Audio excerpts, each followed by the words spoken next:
بسم الله الرحمن الرحيم تبارك الذي بيده الملك وهو على كل شيء قدير الذي خلق الموت والحياة ليبلوكم أيكم أحسن عملا وهو العزيز الغفور الذي خلق 7 سماوات طباقا ما ترى في خلق الرحمن من تفاوت فارجع البصر هل ترى من فطور ثم ارجع البصر كرتين ينقلب إليك البصر خاسئا وهو حسير ولقد زينا السماء الدنيا بمصابيح وجعلناها رجوما للشياطين وأعتدنا لهم عذاب السعير وللذين كفروا بربهم عذاب جهنم وبئس المصير إذا ألقوا فيها سمعوا لها شهيقا وهي تفور تكاد تميز من الغيظ كلما ألقي فيها فوج سألهم خزنتها ألم يأتكم نذير قالوا بلى قد جاءنا نذير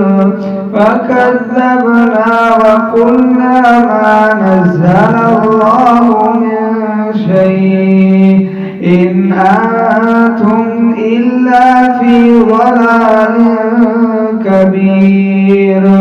وقالوا لو كنا نسمع أو نعقل ما كنا في أصحاب السعير فاعترفوا بذنبهم فسحقا لأصحاب السعير إن الذين يخشون ربهم بالغيب لهم مغفرة وأجر كبير وأسروا قولكم أو اجهروا به إنه عليم بذات الصدور ألا يعلم من خلق وهو اللطيف الخبير هو الذي جعل لكم الأرض ذلولا فامشوا في مناكبها وكلوا من رزقه وإليه النشور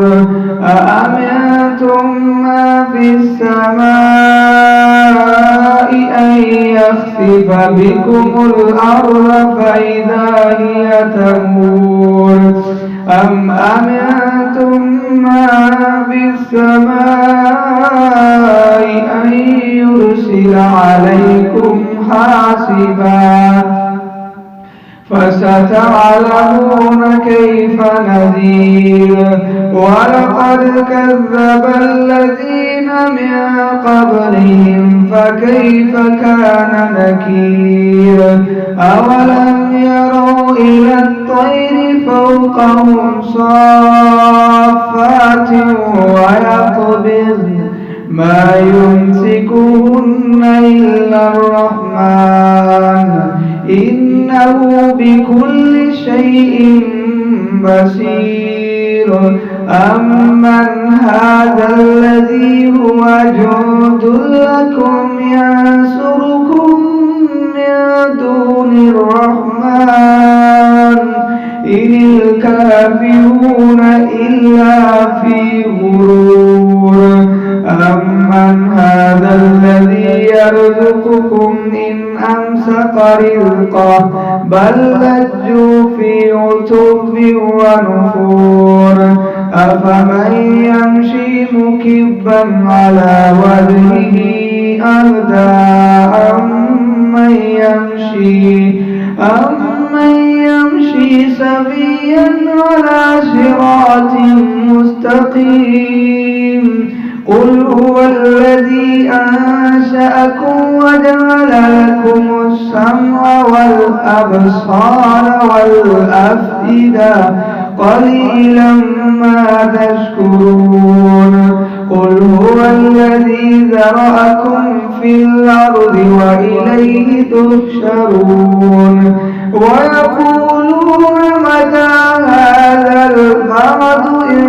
كنتم صادقين قل إنما العلم عند الله وإنما